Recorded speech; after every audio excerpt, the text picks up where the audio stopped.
सी बेटा exercise 3.2 silence pin drop silence now.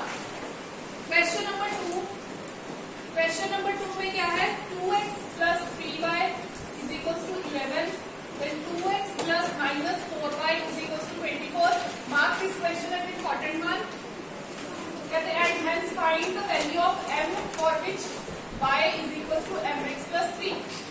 बहुत easy सा क्वेश्चन है। फाइंड क्या करना है आपने m, ठीक है। अब इसमें क्या है आपने क्वेश्चन को सॉल्व करो, x और y की वैल्यू निकालो, जिस मर्जी मेथड से करो, ठीक है। उसके बाद y की वैल्यू इसमें डालो, x की वैल्यू यहां डालो और m की वैल्यू फाइंड आउट कर लो। That's all. Got my point? Clear है? अब आएंगे आपके problem solve. Question number 3 first part heading is form the pair of linear equations for the following problems and hence find the solution by substitution method। तो आप भी ऐसे ही करोगे, मैं सिर्फ इक्वेशंस बनाना सिखाऊंगी आपको, ठीक है। और आपने घर में जाके इसको दोबारा सॉल्व इक्वेशंस खुद बनानी है and you have to find the solution by substitution. इस एक्सरसाइज में सब्स्टिट्यूशन से ही कर लो। एग्जाम में अगर ये स्टेटमेंट सम सपोज आता है, ठीक है, तो वहां पे नहीं लिखा होता, मोस्ट ऑफ द केसेस नहीं लिखा होता कि find this by particular method. अगर तो लिखा हुआ है कि सॉल्व या find cost of one bat ball by substitution method या एलिमिनेशन मेथड, तो आपको उसी मेथड से सॉल्व करना पड़ेगा। फाइन। अगर नहीं लिखा हुआ किसी पर्टिकुलर मेथड का नेम, फिर आप अपनी मर्जी से दोनों में से कोई मर्जी मेथड अप्लाई कर सकते हो। And as I told you earlier, graphical method तभी अप्लाई करना है जब क्वेश्चन में पर्टिकुलरली बोला गया, ठीक है जी। Then otherwise don't go for graphical method, that is very time consuming. Got it? Okay.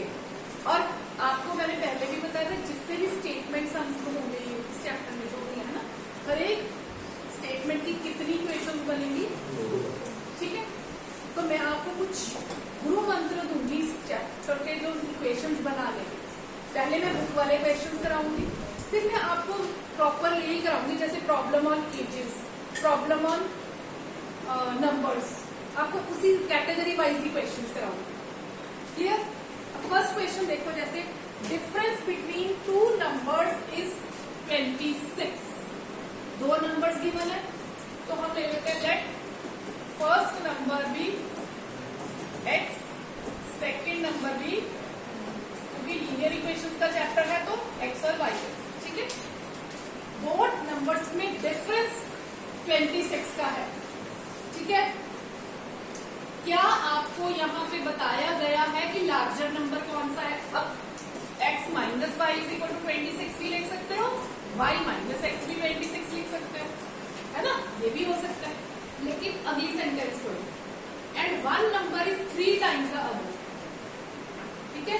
तो अगर फर्स्ट नंबर जो है, सपोज फर्स्ट नंबर की बजाय मैं लिखूंगी let larger number be x, ठीक है, सेकेंड नंबर y हो गया। अब कहता है one number is larger number is 3 times the smaller number, equation बनेगी, ठीक है। सबसे पहली वाली क्या बनी? Difference between two numbers is 26। जब हमने फर्स्ट नंबर लार्जर ले लिया तो लार्जर वाला आगे आ जाएगा, ठीक है, माइनस वाई इज 26। ये बन गई आपकी फर्स्ट इक्वेशन। सेकंड है one number is 3 times the other. One number कौन सा? जो लार्जर होगा, वही स्मॉलर का 3 टाइम्स होगा ना, तो larger number is 3 times the other. अब ये कौन सा मेथड अप्लाई कर लोगे इसमें? क्योंकि x की वैल्यू 3y गिवन है, इसमें यहाँ डाल दो y की वैल्यू आ जाएगी, ठीक है। फिर यहाँ पे y की वैल्यू डाल दो, x की वैल्यू आ जाएगी। And always give the answer in statement form only, ठीक है जी। यहाँ पे ATQ लिखो। अब जो इस एक्सरसाइज में इंपॉर्टेंट क्वेश्चन है ना, वो मैं करिए जरा। सेकेंड क्वेश्चन इंपॉर्टेंट है, fourth very important, sixth also important, sixth also important. अब एक काम करो, I am given you just 4 minutes, आपके पास ये है स्टेटमेंट सम्स है, ठीक है। टैक्सी फेयर वाला छोड़ देना। सेकंड, थर्ड, फिफ्थ और सिक्स्थ ये वाले क्वेश्चंस है, इनकी सिर्फ इक्वेशंस बना के मुझे दिखाओ। I am giving you 4 minutes, ठीक है।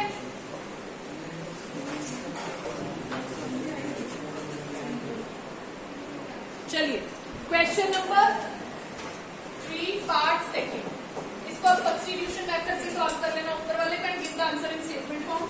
Second question is larger of 2 supplementary angles. What are supplementary angles? Angles, 2 angles whose sum is okay. Let, अब उन्होंने आगे क्या बोला? लार्जर ऑफ 2 सप्लीमेंट्री एंगल्स, तो बड़ा वाला एंगल, ठीक है। तो हमें ले गई लेट लार्जर एंगल ली एक्स वाई, कुछ भी ले सकते हैं, स्मॉलर एंगल भी वाई। अब उन्होंने पहली क्वेश्चन क्या बनानी है? ATQ means according to question, larger of 2 supplementary angles exceed the smaller angle by 18। दो तरीके से ये बनेगी, दो तरीके से क्वेश्चन बनेगी। इसमें इसका मतलब ये है कि जो बड़ा वाला एंगल है वो स्मॉलर एंगल से 18 बड़ा है, ठीक है ना। या तो एक तो ये बन सकता है कि स्मॉलर ग्रेटर वाले में और स्मॉलर वाले एंगल में 18 डिग्री का डिफरेंस है, चाहे ये बना दो, या larger angle is 18 more than smaller angle. इसका मतलब भी तो यही है, ठीक है। दोनों में से जो बना लोगे दोनों इक्वली करेक्ट है। इसको दे दोगे नंबर 1। दूसरी क्या बनेगी? x plus y is equals to 180 degree, क्योंकि एंगल सम प्रॉपर्टी के according, sorry angle sum property इसके लॉ के अकॉर्डिंग सप्लीमेंट्री एंगल्स का सम, 2 सप्लीमेंट्री एंगल्स का सम 180, ठीक है जी। Solve, you will be able to solve, okay. Next देखिए थर्ड पार्ट, ये मैंने करवाया हुआ है फर्स्ट एक्सरसाइज में, ऐसा किया था हमने, ठीक है। फर्स्ट लाइन जो लिखी है एक्स, उसको क्या लिखेंगे हम? आप लास्ट लाइन पढ़ लो, नहीं समझ आ रहा ना तो लास्ट लाइन पढ़ लो। Find the cost of each ball and each bat. तो let cost of 1 bat rupees X. Do not forget to write the units. मैंने आधा नंबर टेस्ट में काटते जाना, ठीक है। Let cost of 1 ball B rupees, ठीक है।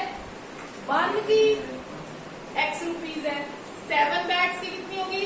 7x प्लस 1 की y रुपीज है, बॉल की 6 बॉल्स की, total is then 3x plus 5y is equals to 176, ठीक है जी। अब सुनो मेरी बात, 1750, ओके। लिसन, जब भी आप इक्वेशंस को सॉल्व करते हो तो सबसे पहला ध्यान आपका यही जाना चाहिए क्या इनमें और इनमें तीनों में से कोई कॉमन निकलता है? नहीं निकलता, लेकिन आपका सबसे पहले ध्यान यही जाना चाहिए। इससे क्या हो जाता है कि तीनों से कॉमन निकलता है तो आपकी इक्वेशन बहुत छोटी रह जाती है, स्मॉलर हो जाती है, रिड्यूस हो जाती है, तो आपकी कैलकुलेशन उतनी ईजी हो जाती है, ठीक है बेटा। अब आइए फोर्थ की तरफ। Fourth one is very important one, सुनिए। The taxi charges in a city, ये टैक्सी फेयर वाला क्वेश्चन हमने 9th क्लास में भी किया था ना, लीनियर इक्वेशन चैप्टर में।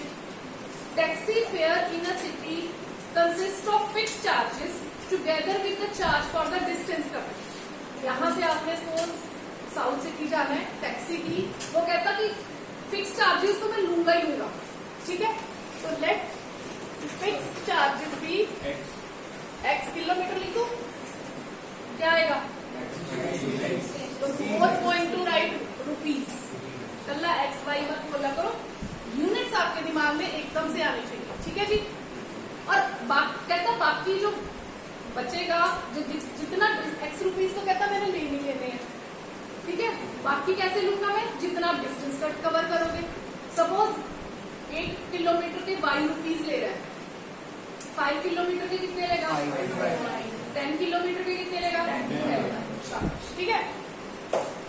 तो for the distance of 10 kilometre additional charges, let additional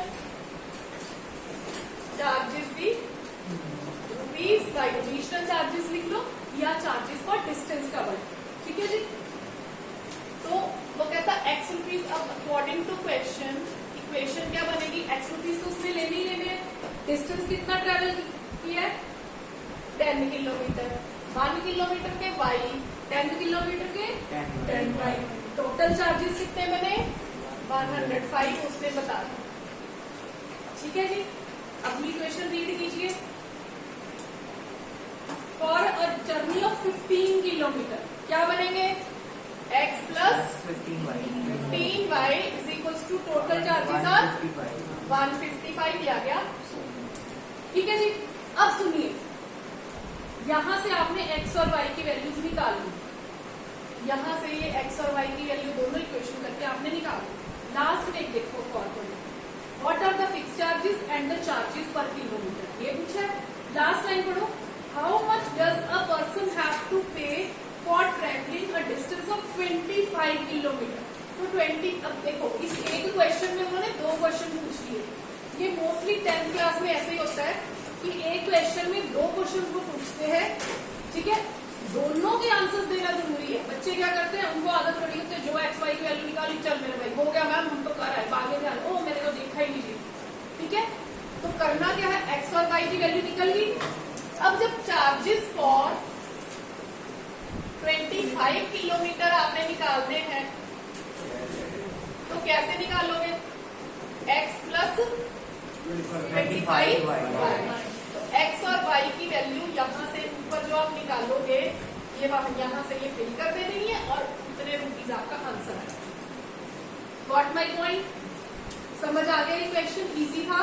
ठीक है, ओके। देन अगला है आपका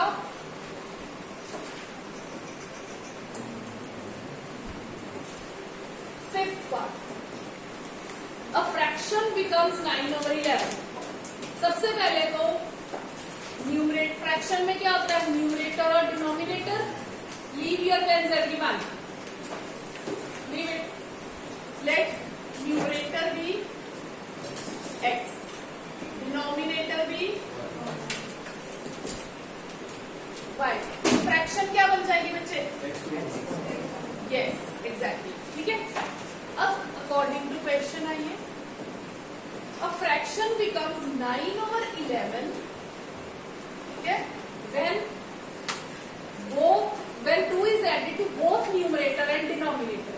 न्यूमरेटर क्या था ये, इसमें भी कहते हैं 2 ऐड कर दो और y में भी 2 ऐड कर दो। अब इसको सॉल्व कैसे करोगे, बाय क्रॉस मल्टीप्लिकेशन। आता है ना आपको सॉल्व करना, 11x plus 2 और 9y plus 11x plus 22, 9y plus 18, 11x minus 9y is equals to -4। ये इक्वेशन बन गई आपकी फर्स्ट। अगली क्या कह रहे हैं, if 3 is added to both numerator and denominator। Second equation, if 3 is added to both numerator and denominator the becomes 5/6। इसको भी ऐसे सॉल्व कर लेंगे। ठीक है जी। अब सुनो, कई बार वो क्या करते हैं, सपोज ये देखो इधर, कई बार ना फ्रैक्शन, ये फ्रैक्शन वाली सबसे इजी होती है। अगर वो कहते हैं कि it becomes 5/6 if 3 is added to numerator, suppose ऐसे लिखा है, फिर डिनोमिनेटर में कुछ भी नहीं करना आपने, y को वैल्यू रहने देना। ठीक है जी, समझ आ गया। अब यहाँ पे उन्होंने बहुत बोला है, अगर वो कहे it becomes 5/6 if y 3 is added to denominator, फिर x का ऊपर क्या रहेगा, सिर्फ जो जो बोला वैसे वैसे लिखते जाना है हमने। क्लियर, 2 इक्वेशन बन जाएंगी, 1 और 2 करके एलिमिनेशन मेथड से सॉल्व करना है। Please do your calculation very carefully. Minus plus का ध्यान रखना है, नजर हटी तो दुर्घटना घटी। ठीक है, यहाँ तक समझ आ गए बच्चे। ओके, लास्ट कहता है एजेस वाले क्वेश्चन। एजेस वाले क्वेश्चन में ऐसा करो, पहले इनको अच्छी तरह कर लो, फिर मैं एजेस वाले क्वेश्चन की अलग एग्जांपल्स दूंगी। Do it now, let us solve this question ages वाले। ठीक है, 5 years hence, पहले तो हेंस और एगो का मतलब समझा दो। ठीक है, बुक के ऊपर ही अपने लिख के रख लेना, एगो, अगो लिखा हो, बिफोर लिखा हो, ये लिख लो माइनस। ठीक है, मैं हमेशा एक ना बच्चों को बोलती हूँ, लिसन, अपने बैग में ना वो जो स्टिकी नोट्स होते हैं ना, येलो से छोटे छोटे से स्टिकी नोट्स कि वो टीयर की और बुक के ऊपर लिख लिया, बुक देना, तो स्टिकी नोट्स ना अपने पास रखो। ये जो छोटी छोटी चीजें मैं आपको की पॉइंट्स लिखवाती हूँ ना, वो यहाँ पे लिख के ना यहाँ पे स्टिक कर दिया करो अपनी बुक को, क्योंकि आगे बहुत कुछ लिखवाऊंगी, तो वो परमानेंट आपकी बुक में ही पूरी बोर्ड्स तक आपके यहाँ पे रहेंगे नोट्स, तो वो आपको इजी रहेगा। ठीक है, अब देखिए एगो और बिफोर का मतलब, एगो का मतलब होता है पहले, बिफोर का मतलब भी पहले, तो उस केस में हम क्या करते हैं, माइनस। ठीक है, उसके बाद है आफ्टर या हेंस, इसका मतलब होता है प्लस। ठीक है, ये अपनी चीज अपनी बुक के ऊपर लिख के रखो भाई, जो जहां पे 3.2 एक्सरसाइज है उसके ऊपर लिख लिया। चलिए अब आगे है, इसको एजेस वाले सम को प्रोसीड कैसे करना, ध्यान से देखना, एक भी चीज मिस हुई तो आगे वाले क्वेश्चन में प्रॉब्लम आएगी। अगर जो मैं की पॉइंट बताऊंगी उसके अकॉर्डिंग प्रोसीड करोगे तो आपको जहां से मर्जी आ जाए बेटा क्वेश्चन एजेस वाले, तो आपको बड़ा इजीली क्वेश्चन बना सकते। फाइन, अब देखो, अगर मैंने आपको पहले भी बताया था x किसको लेना है, y किसको लेना है, कई क्वेश्चंस में ना बच्चे कंफ्यूज हो जाते हैं, तो जस्ट लास्ट लाइन रीड कीजिए। ठीक है, लास्ट लाइन में क्या लिखा है, फाइंड देयर प्रेजेंट एजेस। कौन कौन किस किस का नाम आया हुआ है, जैकब और सन।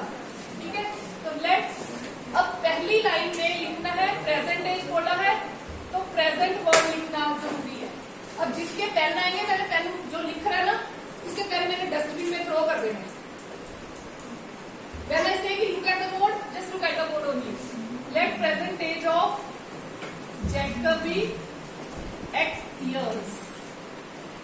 Important to write units, और present बोला है तो present, ठीक है, and present age of son be Y years. अब करना क्या है, आपने ये जो एजेस वाले क्वेश्चन या स्टेटमेंट वाले क्वेश्चन उसको पार्ट्स में रीड किया करो। ठीक है, अब क्या लिखे, 5 years hence, आगे मैंने कुछ भी नहीं पढ़ा। ठीक है, हेडिंग बनाओगे 5 years hence, हेडिंग बनाई, जैकब की एज क्या हो जाएगी, 5 साल बाद, आज मेरी एज x years है तो 5 साल बाद कितनी होगी, x प्लस 5 के x, 5x। ओके, जहां पर वो और बिफोर वाला कंसेप्ट लिखवाया था वहां पे टाइम्स लिखा होगा तो मतलब मल्टीप्लाई, वहां पे भी लिख लेना। ठीक है, अब x प्लस 5 इसको ब्रैकेट में डालो और ईयर्स लिखो। अरे भाई, अगर जैकब 5 साल बाद 500 बड़ा हुआ है, 5 साल की सन की एज भी तो 5 years बढ़ेगी, तो सन से एज कितनी हो जाएगी जी, y प्लस 5 years। ठीक है, अब नीचे बनाओ अकॉर्डिंग टू क्वेश्चन। अब मैंने यहां तक पढ़ा ही नहीं, देखो क्या लिखा है, age of Jacob will be, अब यहां तक पढ़ा मैंने, age of Jacob will be का मतलब was, were, is, will be, shall be का मतलब इक्वल टू का साइन। ठीक है, 3 times, अब 3 टाइम्स बच्चे यहां लिख जाते हैं, यहां नहीं लिखना, इक्वल टू के बाद आगे बढ़ना है, पीछे नहीं आना। समझ आया, 3 का मतलब 3 टाइम्स का मतलब bracket start, 3 times that of a son, son की एज कितनी है, अब बताओ क्या ये मुश्किल लगी।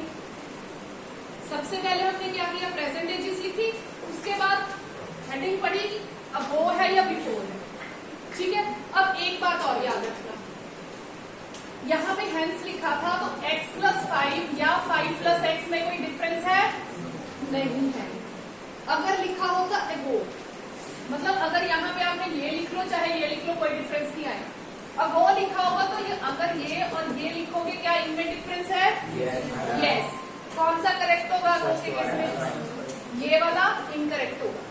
तो आपने अपना स्टाइल ही वही कर लेना है, अपनी अकॉर्डिंगली आपने ध्यान देना है कि मोर लिखा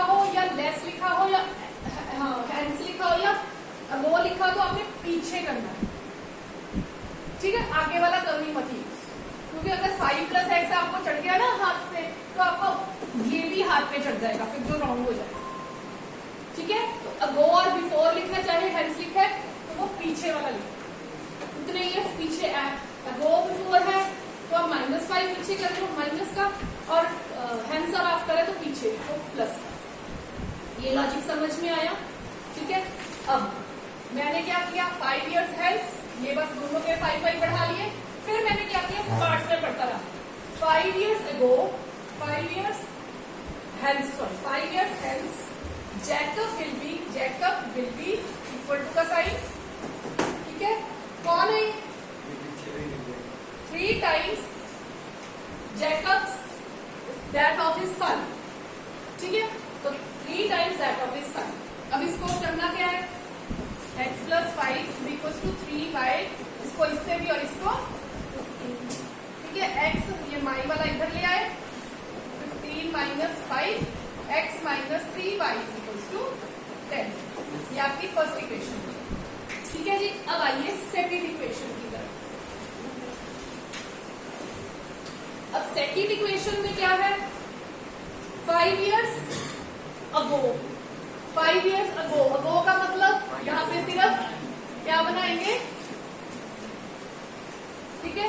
5 years ago में हमने हेडिंग बनाई 5 years ago की, तो जैकब क्या हो जाएगा, जैकब्स एज क्या आएगी, x - 5, सन्स एज क्या आएगी, y - 5 years, ठीक है जी। अब यहां से बनेगी इक्वेशन क्या, 5 years ago Jacob's age was पता है ना, is, was, will be, shall be का मतलब इक्वल टू 5 7 times, 7 times का मतलब ब्रैकेट स्टार, ठीक है। That of his son, son की एजेस, क्या एजेस वाले मुश्किल लगे, प्रोसीजर याद रहेगा, ठीक है। चलो इसको सॉल्व कर लेना हमने और इसके आंसर। अगली एक्सरसाइज में ना, अगली एक्सरसाइज में आपका यही क्वेश्चन नूरी वाला है, 3.3 निकालिए। 3.3 question number 2 first and second part. ये दोनों क्वेश्चंस आपने होमवर्क में करके क्या है, फर्स्ट वाला फ्रैक्शन का है, सेकंड वाला ये नूरी और सोनू का है, ठीक है। एग्जैक्टली सेम है, अपने आप बनाएंगे, फाइन। चलिए अब अगला आइए, अगली एक्सरसाइज पे 3.3 एक्सरसाइज।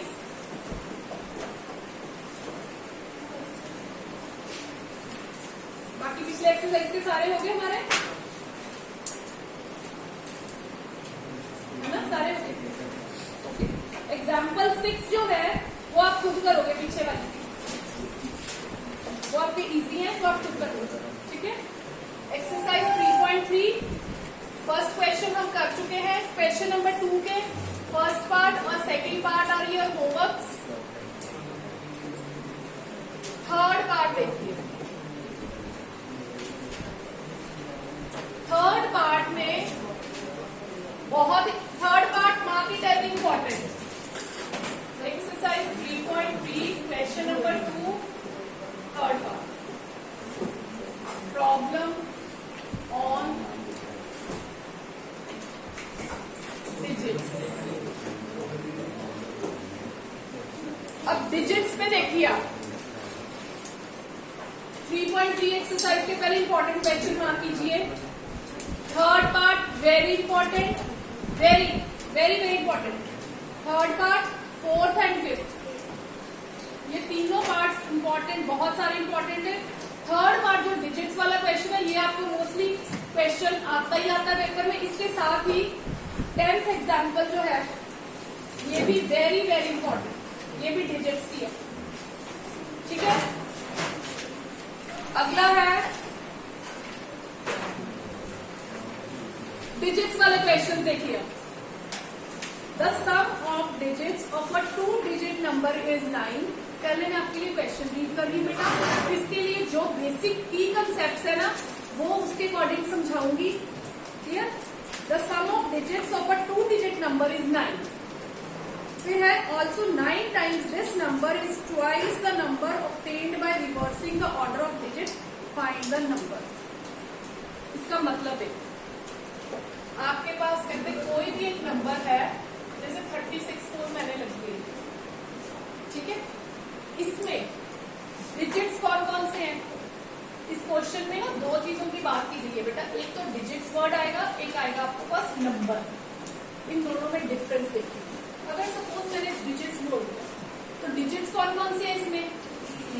3 and 6, ऐसे ही एक्स वाई लेके देखते हैं, ठीक है। इसमें डिजिट्स कौन से हैं? एक्स एंड, समझ आ गए। अब है आपका नंबर। नंबर कौन सा है आपका? यहाँ पे नंबर कौन सा है?